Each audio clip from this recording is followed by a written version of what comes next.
It's a revolution.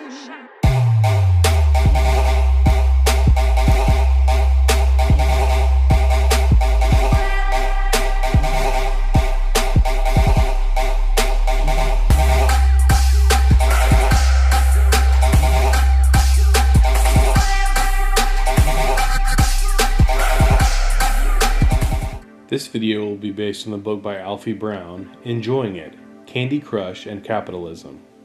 The book is an interesting and short read, and I recommend it. Bown gives us two types of enjoyment, productive and unproductive. The first involves activities like reading critical theory, while the second involves things like playing Candy Crush. He then turns the tables by saying both of these activities are actually productive. Bown says we tend to think of games on our smartphones as silly distractions from the real stuff, but he poses that it actually gives more meaning to what we view as important tasks. He says, quote, "The distraction supplements that mundane but supposed to be serious reality from which we secretly want to be distracted, allowing us to feel what we should be doing, usually working, is truly worthwhile. For me, I sometimes procrastinate a task by mindlessly playing games until the last minute. Then a sense of urgency kicks in and I finish what I'm working on." Bown says, moments where we feel distraction now have another purpose, that of implying that there is, outside of our distraction, a coherent reality which we can and should tap back into as and when we please or feel obliged. Without the distractions, work satisfaction would massively decrease, or rather, organized dissatisfaction would likely increase, as people would be forced to increasingly confront their alienation rather than distracting themselves from it. Is the lack of revolutionary consciousness in the neoliberal era due to simple distractions like Candy Crush and Angry Birds? It's certainly possible. Bown writes, quote, "The distraction provides a falsely comforting sense that the undistracted work in reality is ordered and productive. The distraction appeals because it simulates the feeling of satisfaction when we return to work. In these smartphone games, Bown says we often feel as though time was wasted if we lost the game, but as though we were productive if we did well. The irony is that many of these games go on forever and can never be won. Many gamers feel invincible when playing, and if they lose, can simply restart." In his essay, Beyond the Pleasure Principle, Freud wrote that traumatic experiences for children are recreated in the games that they play, often taking out their pent-up frustration on their friends. Many video games have thousands of blogs and forums devoted to them, and many popular YouTube channels are people just playing and commenting on games. Bown says that gaming involves, quote, "the replacement of a real playmate with a virtual one."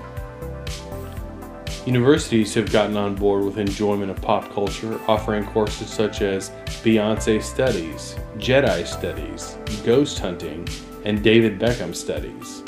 Enjoyment, the book states, is not just a way to discover who we are, but the enjoyment itself is constantly creating us. Oh, God. Oh, yeah, right there.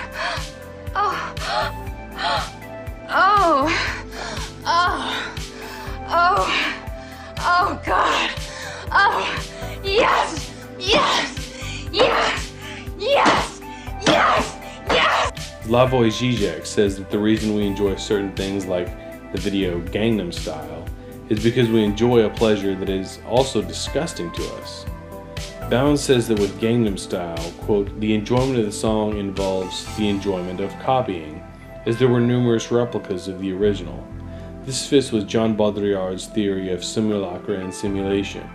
Slavoj Žižek says that TV shows that have audience laughter or a laugh track are doing the laughing for the audience so they don't have to.